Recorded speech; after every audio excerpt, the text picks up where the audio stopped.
Welcome back to another episode of 40 Facts About the 40K Universe. I am your host, Gershwan, and today we're going to be talking about the 3 hive fleets of the Tyranids. These are the OG hive fleets. If you're new to the channel, subscribe. I post Warhammer 40K lore videos every single day. If you have any suggestions, please comment down below.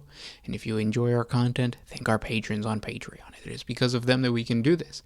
Link in the description if you guys want to support us. But with that said, let's get into 40 facts on the 3 major hive fleets. The Tyranids are unlike any intelligent species to be encountered by humanity since mankind first reached the stars. They are a spaceborne species that travels in great fleets of gigantic living creatures that serve as spacecraft, each of which is home to countless lesser Tyranid organisms growing in the bubbling organ sacs of the vessel's reproductive chambers. All of these creatures are born to serve the single entity that is the ship, and the ship itself exists only as part of the entity that is the hive fleet. When a hive fleet encounters a prey world, it does not invade for territorial gain or out of a sense of pride or vengeance. It is doubtful that the Tyranids even comprehend such alien concepts. Rather, they invade to harvest valuable biomass and feed their insatiable hunger. The Tyranids require an endless supply of food, not only to nourish the hive fleet, but to grow new Tyranid organisms. In the beginning, there were only 3 primary Tyranid hive fleets, with a host of smaller splinter fleets that brought great devastation to the Imperium of Man. Hive Fleet Behemoth was the first major Tyranid hive fleet encountered and defeated by the Imperium of Man. The hive fleet was eventually destroyed in the year 745 of the 41st millennium by the combined might of the Ultramarines, the Salamanders, and the Imperial Navy. The first documented attack of a Tyranid hive fleet upon the Imperium was at the outpost of Tyranid. The Tyranids overran this isolated outpost of the Adeptus Mechanicus with overwhelming force and stripped the world of all life. By the time Inquisitor Kraken of the Ordo Xenos arrived to investigate the strange planet-stripping phenomenon, it was already too late. However, the adepts of the Adeptus Mechanicus who accompanied Kraken managed to gather vital information. Before being overrun, Magos tech priest Varnak had gathered information on the alien attackers into a data codex and hid it in a bore shaft some 3,000 meters below the planet's surface, hoping that it would be recovered later by the Imperium. Analyzing the recovered information, Inquisitor Kraken managed to warn the Imperium, honoring an ancient tradition of naming invading alien forces by giving them a name drawn from the great beasts of ancient Terran myth. The first Tyranid hive fleet was designated as Behemoth. Coming from the eastern fringe of the galaxy, Hive Fleet Behemoth invaded the Imperium of Man's Ultima Segmentum. It is likely that the Tyranid hive mind was drawn to the Milky Way galaxy by either the beacon of the Astronomicon in the warp or the potent psychic presence of the Emperor himself. Thankfully, the Ultramarine Space Marine chapter stood in its way. The Ultramarines were quick to react, and the newly appointed Chapter Master Marnius Calgar deployed the Ultramarine fleet to stop the Tyranid hive fleet at the garden world of Prandium, the jewel of Ultramar, with gardens and forests of such amazing beauty and genetic craftsmanship that it was considered one of the wonders of the Imperium, a world that the Ultramarines were duty-bound to protect. It was a slaughter. The tactics and strategies decreed by the Codex Astartes did not succeed against the Tyranids. The harrying strategies of the Ultramarines could not inflict enough damage against the Tyranids, and the close-range passes of Thunderhawks and other Imperial aircraft and vehicles for optimal firepower favored the Tyranids' mode of attack even more, since their spore cysts and clawed tentacles would burst or tear open many of the ships that went in on the attack. The Ultramarine fleet had to sacrifice the planet to consumption by the hive fleet. For a week, Marnius Calgar went without food or water while meditating on the matter. When he came out of his trance-like state, he told the Ultramarines that he had been guilty of the sin of pride. The Codex Astartes was written for the Space Marines. The Space Marines were not created for the Codex Astartes.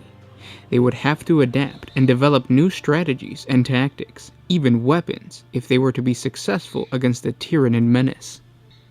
Hit-and-run raids were abandoned in place for concentrated defenses and static firepower.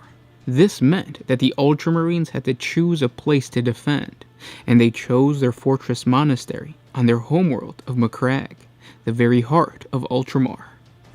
The fighting was intense, and every battle brother of the chapter was deployed to defend the planet. Millions of miasmic spores were destroyed by the planetary defenses, yet millions more got through and reached the surface of the world. Around the frozen northern laser defense batteries, Tyranid bodies stacked 10 deep. So corpse-covered was the ground that in fact one walked on them, and not on the frozen soil. The entire veteran Ultramarine First Company was wiped out, an enormous loss that the chapter could ill afford. In space, Inquisitor Kryptman was unable to discover a weakness of the Tyranid fleet when one of the Tyranids' major bioships was destroyed. The surrounding bioships became unable to coordinate before the arrival of a similar vessel. Striking as hard as possible and losing many ships in the process, the Space Marines were able to destroy the Tyranid fleet. Unknown to the Ultramarines, Hive Fleet Behemoth was in reality separated into two forces, leapfrogging each other as they gorged on the worlds they invaded. The Ultramarines' victory at Macragge had only destroyed half of the enemy's strength. However, the arrival of Battlefleet Tempestus, the major Imperial fleet of the entire Segmentum Tempestus, brought much-needed reinforcement. Still, the battle was only won when Dominus Astra, the flagship of Battlefleet Tempestus, sacrificed itself by charging deep into the bulk of the Tyranid fleet, while its warp engines were set to overload, creating a warp vortex that dragged it and the Tyranid fleet into oblivion. This sacrifice allowed the Imperium to finally claim victory over the Tyranid threat, at least for a short time. The Tyrannic Wars had only just begun. It took a full Terran century for the Ultramarines to recover their full strength, and only now is the chapter banner of Ultramar allowed to be carried into battle forcefully once more by a full-sized Ultramarine chapter.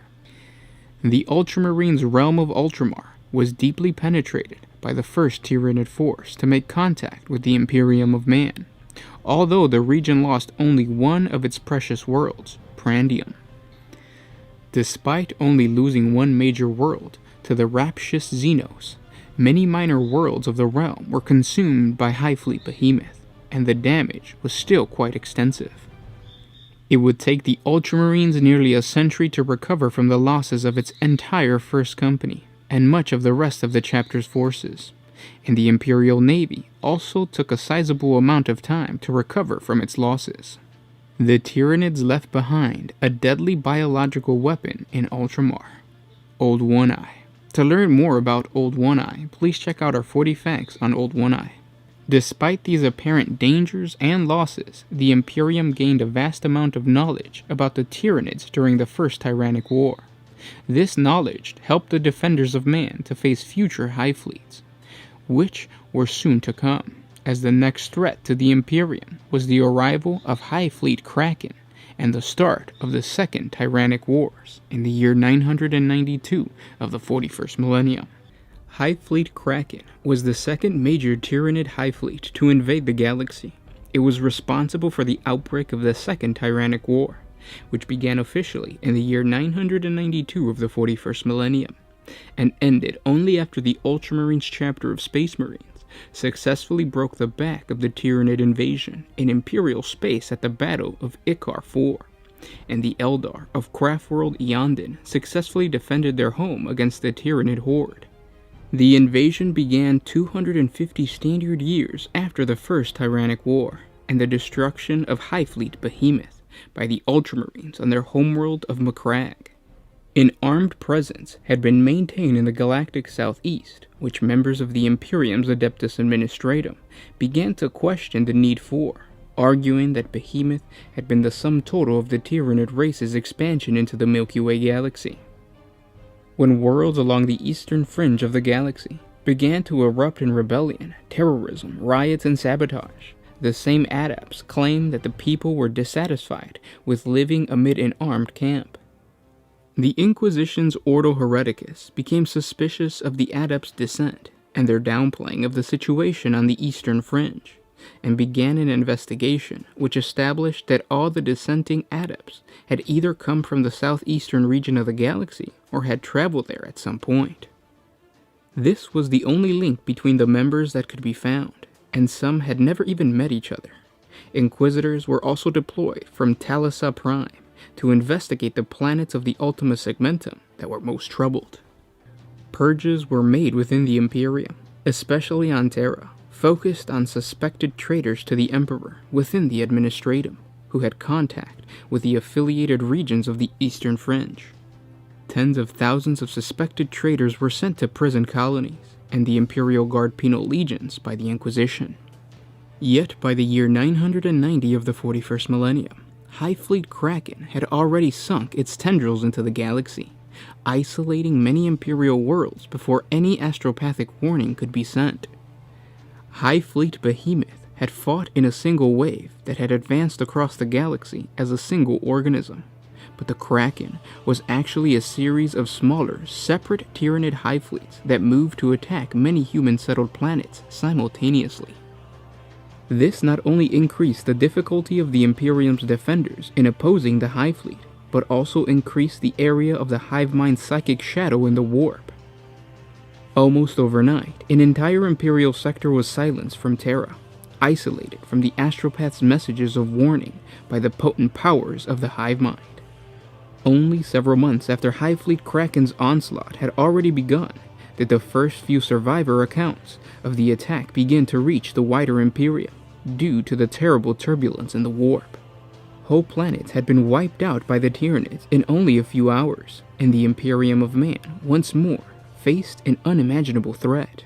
But before the true threat revealed itself, the Imperium had first faced uprisings on its eastern fringe that served as the prelude to the main Tyranid threat. One such rebellion occurred on the hive world named Ikra 4. Ikra 4 was vital to the operations of the eastern fringe, as its huge manufactorums formed the center and linchpin of one of the most densely populated Imperial sectors in the widespread Ultima Segmentum. The entire planet had been seized from the control of the Imperium by a religious fundamentalist group named the Brotherhood. Years before, the Brotherhood had captured the heart and minds of the population of the planet by preaching the return of the Emperor in physical form and promising better times to come. This was the sort of promise that was sought by the workers of the Ikaran manufactorums because they lived lives with no power, hope of betterment, or freedom. The Brotherhood quickly set up missions and chapels throughout the poor regions of the planet. The Ecclesiarchy closely monitored the Brotherhood for any signs of corruption or heresy, but none could be found. Eventually, permission was sought and granted for the construction of the Brotherhood's cathedral in Lomas, the biggest city on Ikra 4. Shortly after the completion of the Brotherhood's cathedral, the trouble began. The Brotherhood refused to pay its tithes to the planetary governor, and would not allow its members to be inducted into Ikara's 4th Planetary Defense Force. Brotherhood preachers whipped the Ikaran population into a frenzy, prophesizing that the Emperor would return in the flesh soon. Brotherhood militias began to roam the streets, punishing anyone they deemed to be unbelievers rather than actual criminals. Events accelerated when rioting broke out during a mass demonstration outside of the great cathedral in Lomas. Arbitrators of the Adeptus Arbitus moved in with power mauls and suppression shields to put down the rioters forcefully, but were fired upon by the cathedral's Brotherhood militia. The arbitrators returned fire and killed several of the Brotherhood's militia members. This only enraged the mob further, and they surged forward several times, eventually forcing the arbitrators to fall back, especially as another larger mob had just arrived to support them. Rioting then spread across the planet, and most of the forces of the Arbitus were forced back. When the Planetary Defense Force was called in to restore order, most of the members of the force rebelled and joined the ranks of the Brotherhood. Eventually, news of the assassination of the planetary governor reached the public, and vicious fighting broke out in all of the hive cities of the planet. Within hours, Tanks decorated with the revolutionary banners of the Brotherhood were seen driving down roads in cities, pushing the Arbites back. With the dawn, news of the assassination of the Imperial Governor and most of his ministers had spread over the entire planet, and the Brotherhood quickly seized control of several broadcasting stations, announcing the establishment of their new theocratic state in the name of the returning God Emperor. The Arbites still held control of the majority of the Iyaren countryside and the Arbites fortresses that guarded the center of Lomas. Most of the cities had been captured by the Brotherhood, denying the Arbites vital resources. Inquisitor Agmar of the Ordo Xenos arrived 27 days after the rebellion began, on the same day that the Arbites fortress in Lomas was overrun by Brotherhood forces. Most of the judges in the fortress escaped, moving to take control of the 4 main power stations of the city. Inquisitor Agmar saw this as much more of an organized rebellion than a sporadic outburst of popular religious feelings. He called for the support of the Ultramarines chapter of the Astartes to help the forces of the Imperium retake the planet, while the remaining Imperial forces waited for the arrival of the Ultramarines. They bombarded the rebel cities and pushed back vicious assaults by the Brotherhood militia battalions. Repeated attempts to reach the power station of Lomas failed, and 6 days after Agmar arrived, the Arbites detonated several melta-bombs, completely destroying the generators. Now the war transformed into a long, grinding campaign of urban combat, with casualties spiraling upwards daily. Every doorway could possess a booby trap, and there were Brotherhood snipers in place all over the renegade-held cities. Entire Imperial Guard patrols that remained loyal to the Imperium disappeared without a trace in the chaotic maelstrom.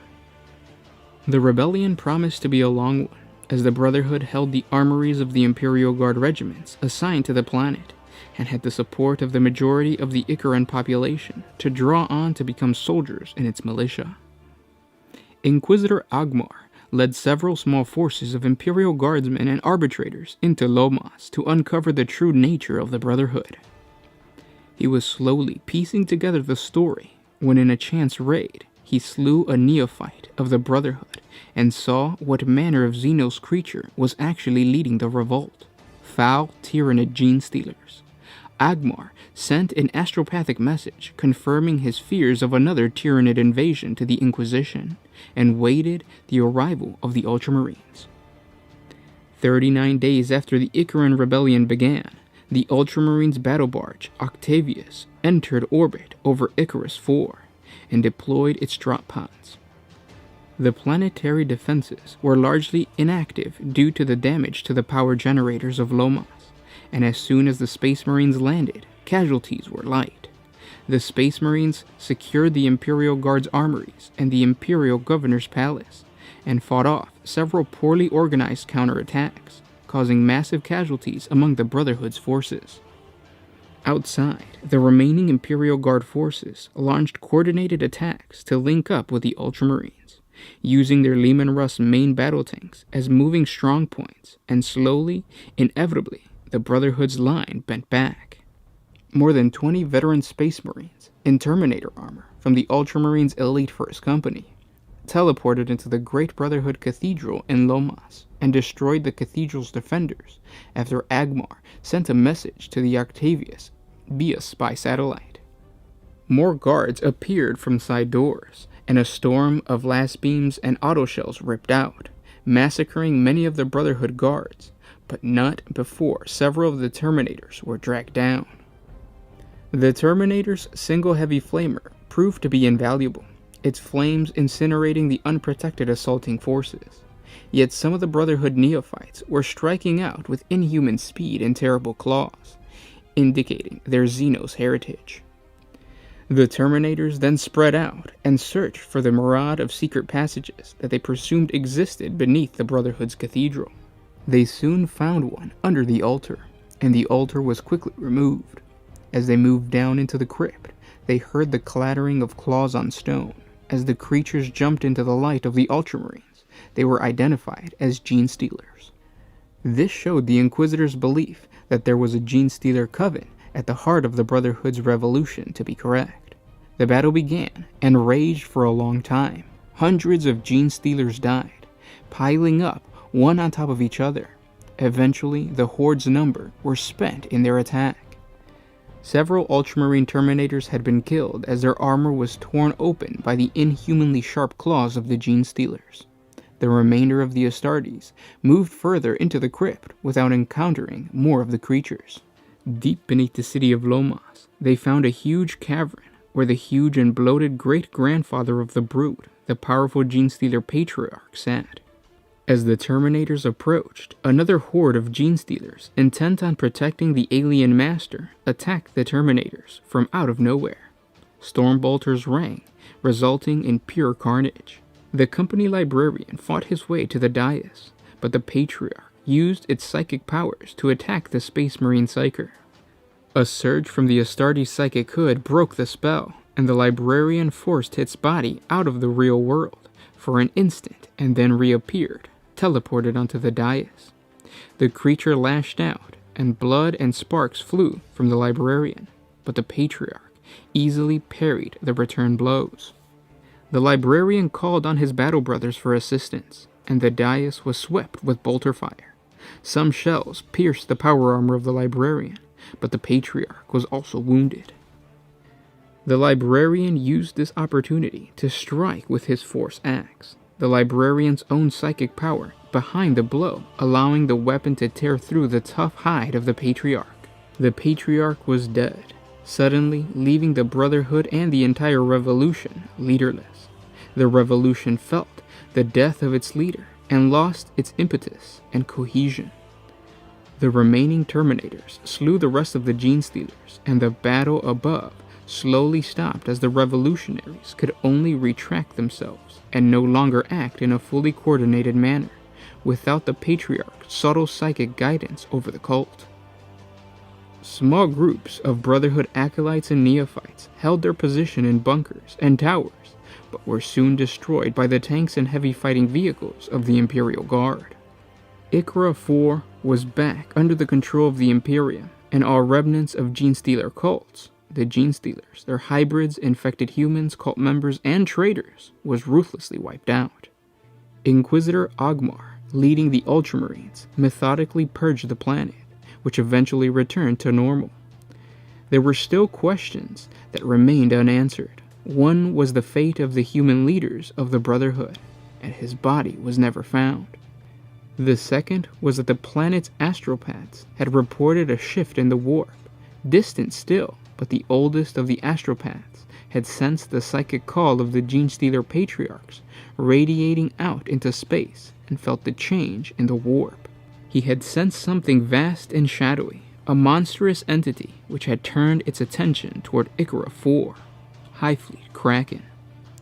The horror stories that attended Hive Fleet Kraken's coming to Imperial space were numerous.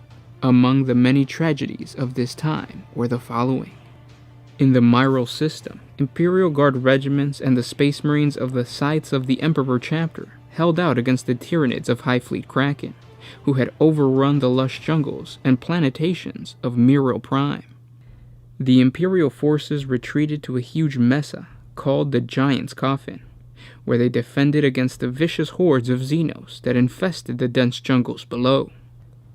The flora of the planet itself had become mutated since the first miasmic spore of Hive Fleet Kraken had fallen on the world, and eventually only constant defloration with flamers prevented the Tyranid spore infected creepers from engulfing the Giant's Coffin.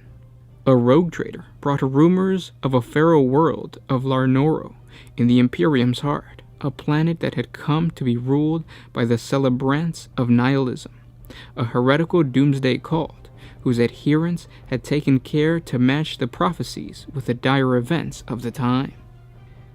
When the elements of Hive Fleet Kraken arrived on Larnoro, nearly 75% of the population had calmly marched toward the Tyranid bioship to be consumed by their new gods. The rogue trader also brought a tale from the giant asteroid monastery of Salem, which told how the monks had chosen to poison both themselves and their carefully terraformed ecosystem, rather than allow all to be consumed by the Great Devourer. Another dedicated Imperial merchant captain helped evacuate millions of Imperial citizens from the mining world of Delvin's system before it was consumed. Delvin's extensive system of Nova Storm space stations held the Hive fleet at bay long enough for the fleet of a giant Oro fighters to escape into the warp. A company of Space Marines of the Lamenter's chapter held off the attack of the Tyranid warriors until the last starship had been loaded, though the Space Marines in the end sacrificed their own lives so that many more might live. Even those who fled successfully found little respite from the horror. One of the giant Oro fighters fleeing Delvin arrived at the world of Arda's Hope, ominously dark and silent. Those that were investigating the ship's automated landing discovered that within lay a blood-drenched abattoir where thousands of refugees, men, women, and children, had been mercilessly butchered by the Tyranid organisms that had breached the starship's quarantine, even as it fled. Only 3 weeks later, the planet itself was a blood-soaked ruin of a world. The Great Devourer had claimed even more victims. Seen at a galactic scale, Hive Fleet Kraken was attacking across a front that covered thousands of light years. Some worlds were bypassed, isolated by the Hive Fleet's shadow in the warp, or attacked unexpectedly, making a cohesive Imperial defense almost impossible to mount. The Imperium was forced to concentrate its force on the most strategically important Forge worlds and Hive worlds, while it evacuated or simply abandoned to other horrific fates many other. Still, there were some bright moments for the Imperium. Several Space Marine chapters dedicated their forces to saving worlds the wider armies of the Imperial Guard had abandoned. Some, such as the Lamenters and the Scythes of the Emperor, found their once proud chapter reduced to a few scattered remains as the price of their valor, while the Knights of Eternity chapter is presumed to have been completely obliterated. Others carried the battle to the Tyranids as only the Space Marines can, striking at isolated tendrils of the Kraken, boarding hive ships and blowing them apart from the inside. Yet, no matter the efforts of the Imperium, the Tyranids were too numerous and drove ever deeper into the galaxy, toward the heart of the Imperium. Fortunately for humanity, Hive Fleet Kraken did not remain divided into separate tendrils indefinitely, and eventually began to coalesce into a single, massive swarm on Ikra 4, the Hive world, whose larger gene-stealer infestation had been the initial harbinger of the Kraken's arrival in the Milky Way galaxy.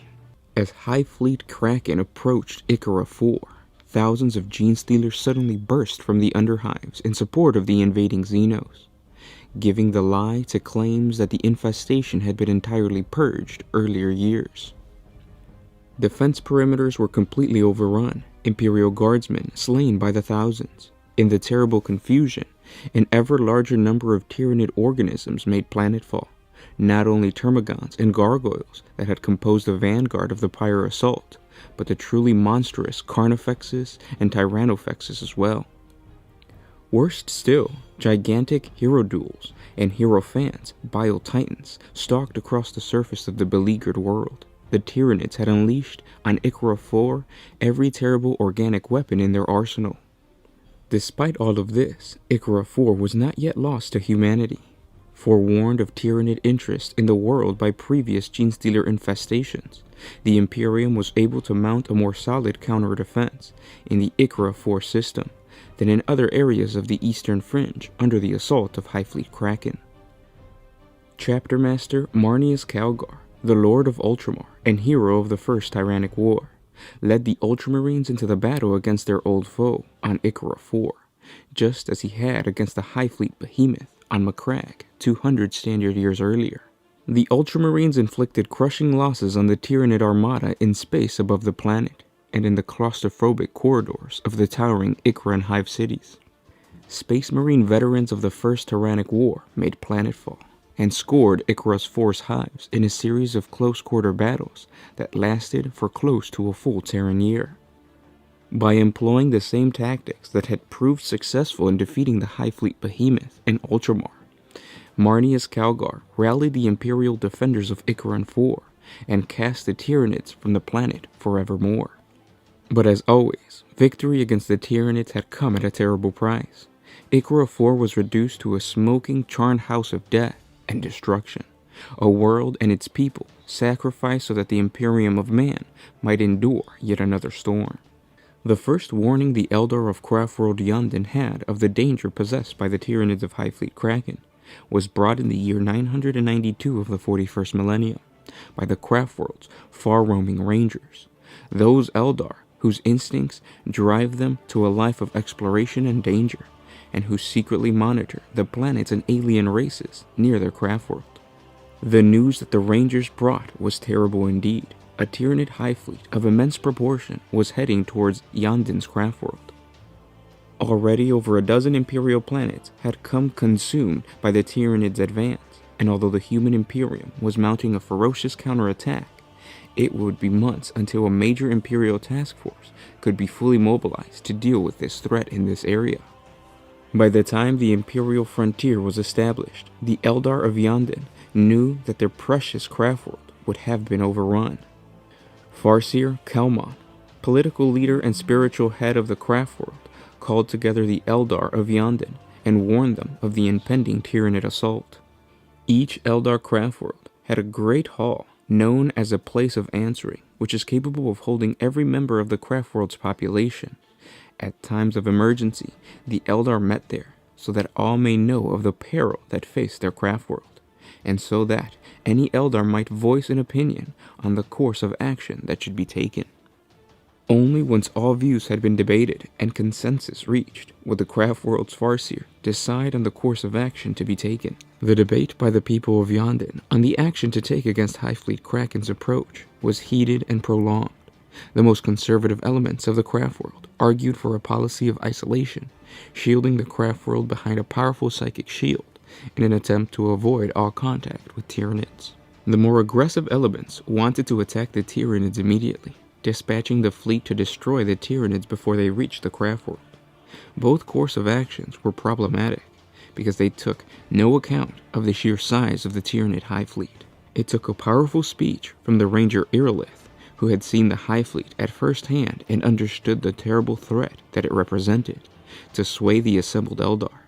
For over an hour, she drove home to all present that it would take the combined efforts of every Eldar on Iyanden to have any chance to turning back the Tyranids. Even then, they might not succeed in defeating the alien menace. A hush fell on the hall as Irilith finished her speech. No more needed to be said, for all the Eldar present now realized their sheer enormity of the task ahead. Farseer Kelmon rose and ordered that the Eldar prepare the defense of Iyanden Craftworld. All elements of the fleet would be recalled, and every single Eldar must take the warrior aspect of Warlock, Guardian, or Aspect Warrior for the first time in Eldar history since the fall. The entire Craftworld would be fortified, for there could be no doubt that the Tyranids would breach their outer defenses and land on the immense world ship.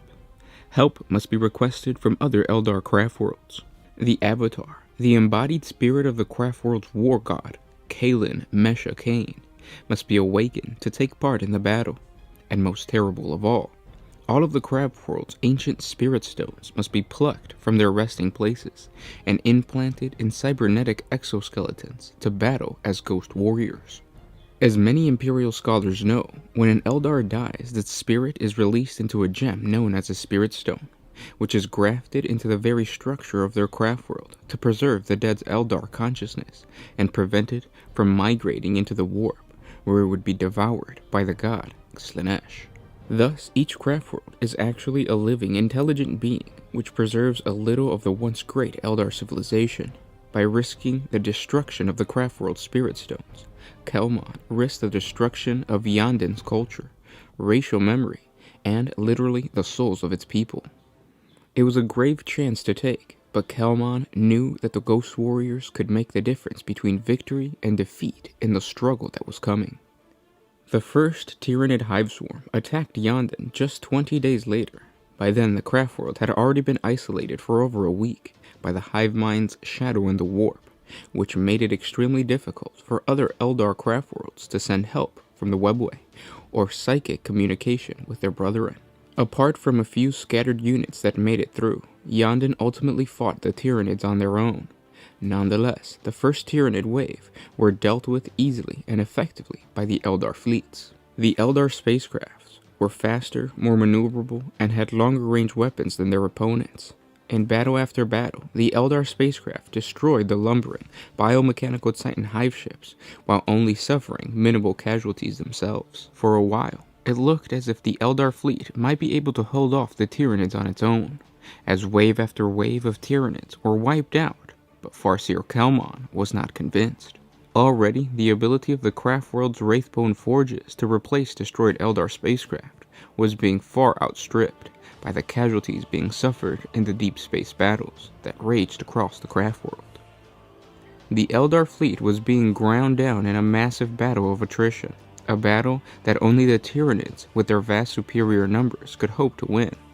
As if to confirm Kelmon's worst fears, the next Tyranid wave was massive, very nearly twice the size of any that had hit the Craftworld so far.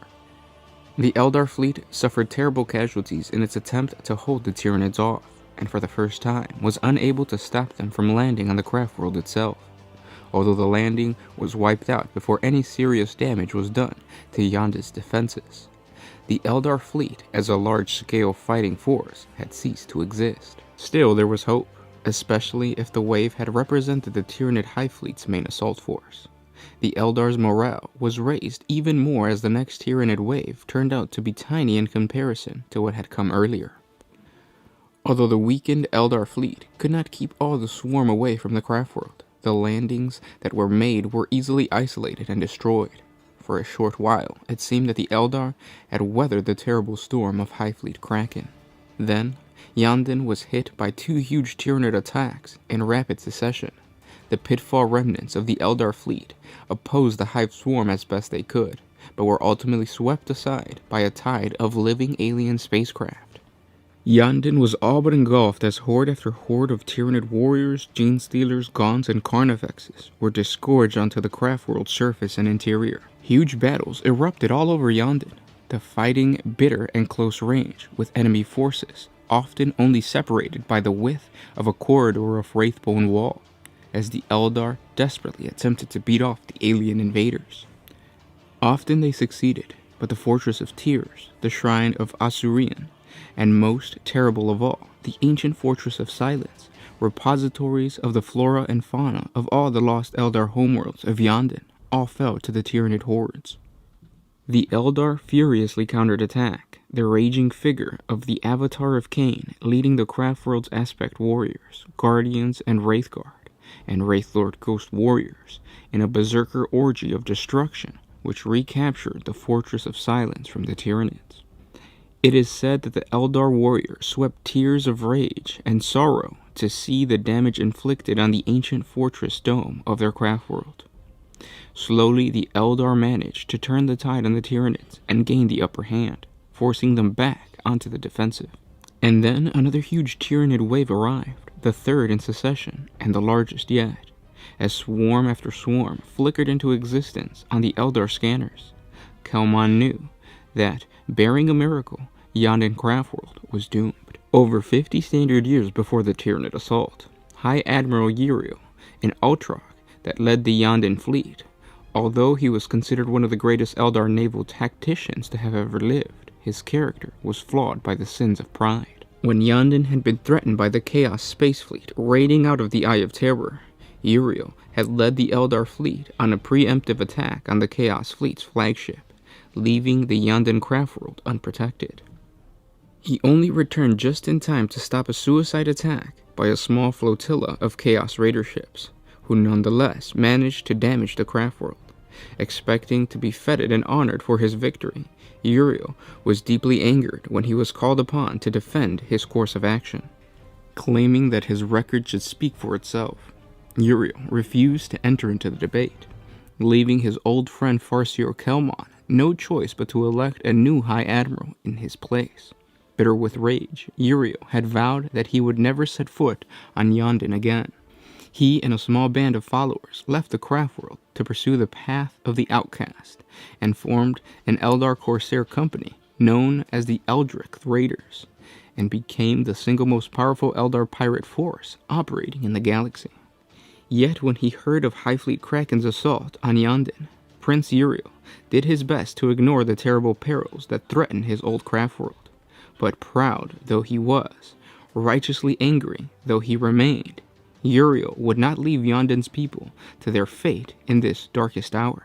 Battling his way through the Tyranid psychic blockade, Uriel swept to the aid of his people and arrived just in time. Like a thunderbolt from the blue, Uriel and his large Eldar raider fleets smashed into the swarm of Tyranid vessels.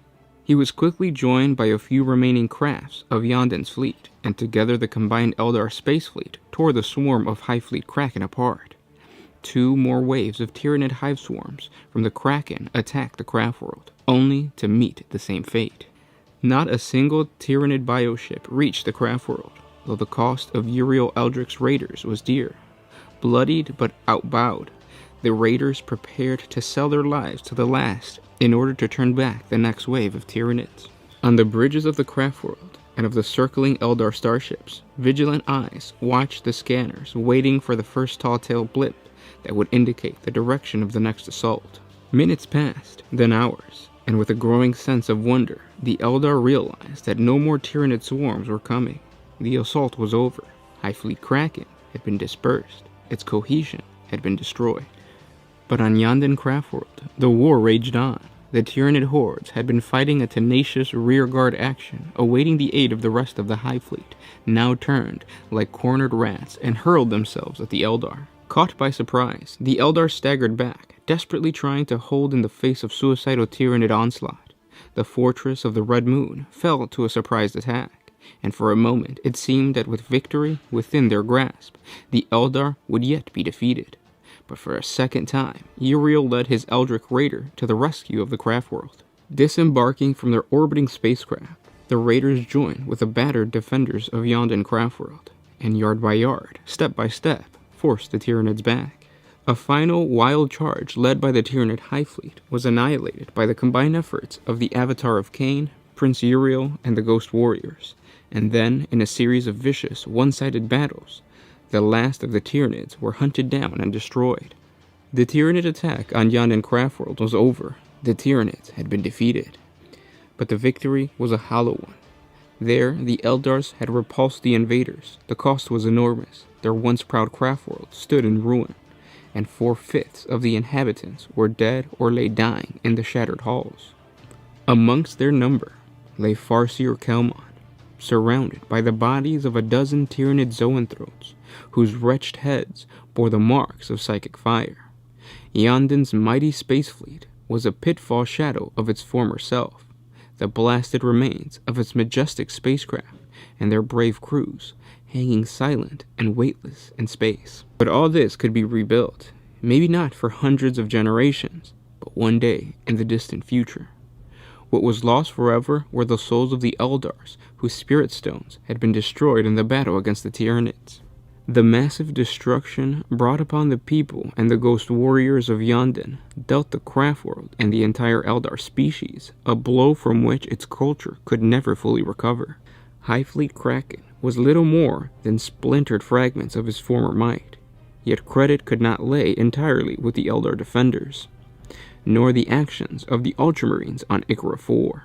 The Eldar and the Imperium had fought as unwitting allies. Had the Kraken not struck Iyanden, the Ultramarines' victory on Ikra 4 would have been impossible, and vice versa. Had either Ikra 4 or Iyanden fallen, the Kraken would have proven unstoppable. The scattered remnants of the Tyranid attack on Ikra 4 fled toward the galactic core, driving with the Imperial defense perimeter that had been erected against Hive Fleet Kraken. These splinter fleets became an even greater threat to the Imperium as they fed upon unsuspecting and poorly defended worlds far from the main tyrannic war zone in the eastern fringe of the galaxy. Running battles with these Kraken splinter fleets continued for many years after the Hive Fleet's passage, draining Imperial defenses against later Tyranid incursions. It is doubtful if the true extent of the destruction brought by the Kraken will ever be known to the adepts of the Administratum. The splinter fleets are comprised by as few as a dozen hive ships, but even a dozen of these living vessels are more than capable of overrunning a human world and harvesting its biomass so that it could become an even greater threat. Some Kraken splinter fleets have become so large through this method as to be classified by the Imperium as a new, distinctive hive fleet of its own. Indeed, Hive Fleet Megalodon grew from one of the splinters of Kraken and continues to ravage portions of the Imperium in the present. With no doubt, the Tyranids as a whole have learned much of the Imperium's inner defenses from the actions of these splinter fleets. Every battle the Tyranids engage in, regardless of their outcome, adds to the hive mind's growing understanding of its new prey behavior and tactics. It may perhaps have been a true reason for the Hive Fleet's Kraken's existence, to test Imperial defenses for the far larger Tyranid invasion of the Milky Way galaxy that is to come. If such strategic brilliance is a hallmark of the hive mind, then humanity, indeed all intelligent races of the galaxy, have much to fear in the coming days. The Imperium had barely enough time to breathe following the end of the Second Tyrannic War, before it learned that both Hive Fleet Behemoth and Kraken had been little more than reconnaissance forces for the true threat to the very existence of humanity, the arrival of Hive Fleet Leviathan.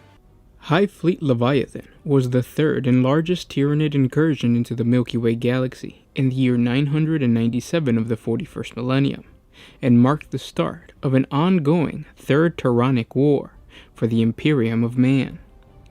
Less than 5 years after the defeat of the Hive Fleet Kraken in the Second Tyrannic War, Lord Inquisitor Kryptman noted the telltale signs of yet another Tyranid invasion. He implemented the Kryptman census, burning out dozens of astropaths in the attempt to contact scores of worlds on every fringe of the Imperium.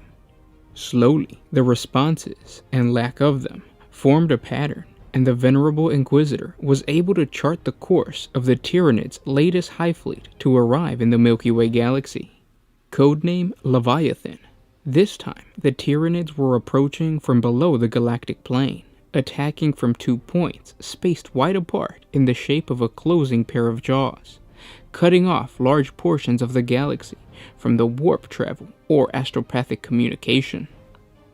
At a great cost in human life, a combined force of Planetary Defense Force troops, 2 regiments of the Imperial Guard, the Ultramarines and Mortificator chapters of Astartes, and a Death Watch kill team under the command of Inquisitor Kryptman crushed the left half of the Leviathan on the world of Taurus Ultra, destroying Tyranids nearest to Terra, and re-establishing astropathic contact with the worlds between Leviathan's jaws.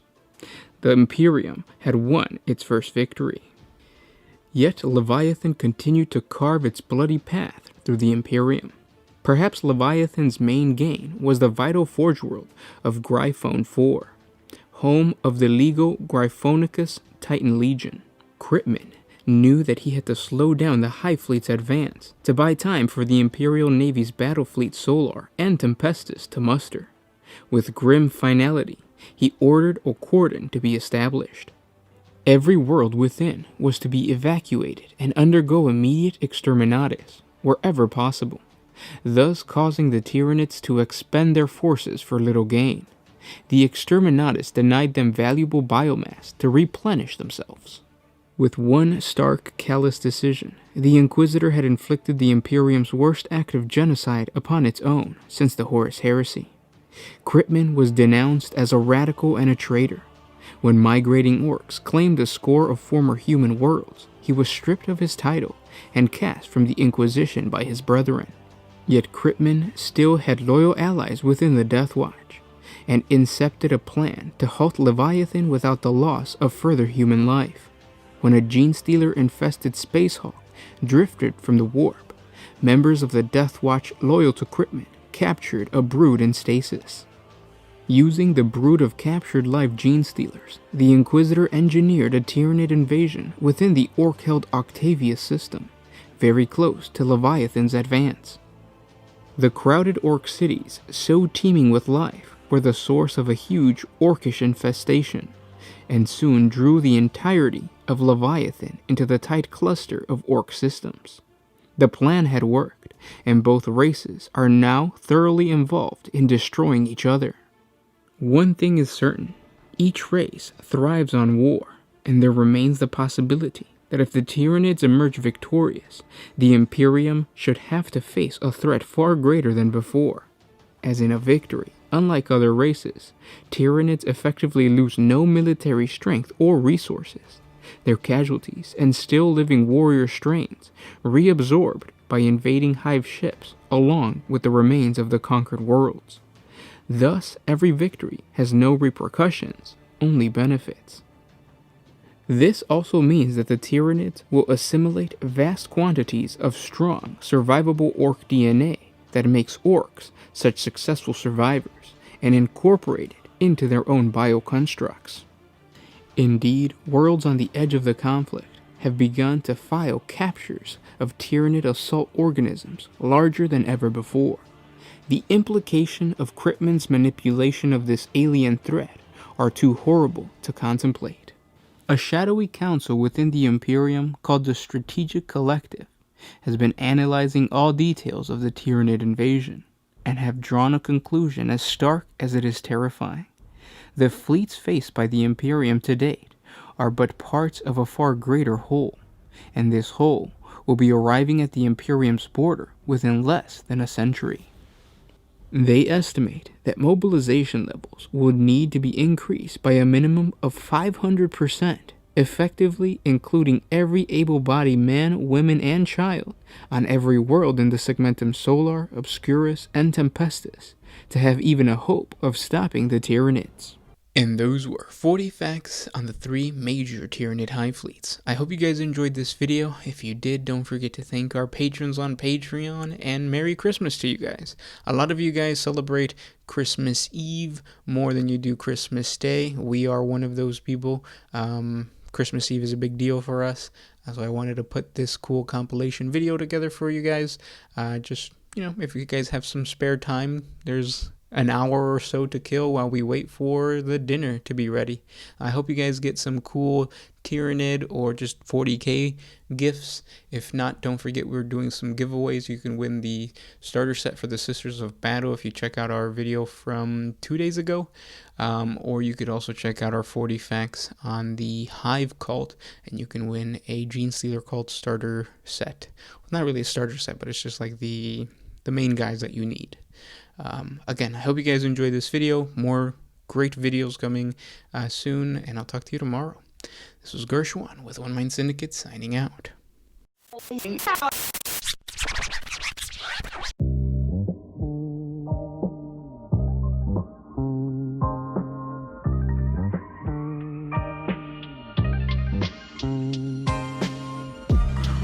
if you could put my feet